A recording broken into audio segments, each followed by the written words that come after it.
everyone, I'm Dahlia. Welcome back to Turning Flowers. So today I'm going to share with you an excellent recipe for banana pudding. Now this recipe is a favorite among so many people that I know, especially my mom. So I'm very excited to share with you guys today, so let's get started. To make the banana pudding, I'm going to combine some sweetened condensed milk and cold water in a medium-large size mixing bowl. I'm just going to whisk them together for about 1 minute until combined. Then add in 1 package of instant vanilla pudding mix and mix for another 2 minutes. Once everything is mixed, cover this bowl with some plastic wrap and refrigerate it overnight or for 4 hours just until this mixture is firmed up.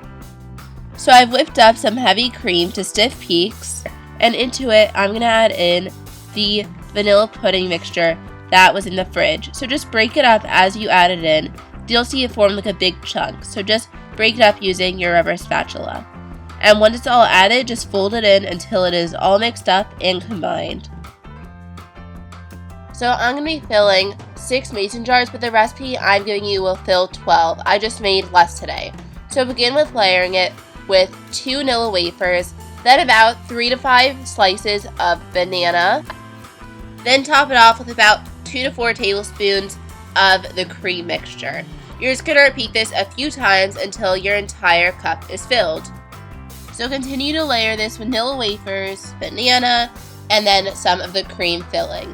And over here I put it into a plastic bag and snipped off the end, and I just found this a lot more easier, and it gave me a lot more control when putting it into the jar. So I've continued with the wafers and banana, then the last layer of cream, and then I'm going to finally just crumble up some of the leftover vanilla wafers on top. And there it is. It is so easy to make and oh my god, so delicious. So you're going to refrigerate these for about 4 to 6 hours before serving. Thank you all so much for watching. The full recipe can be found on my website. It's readingflower.com. And if you like this video, give it a thumbs up and subscribe to my channel for more videos every week. And I will see you next time. Bye!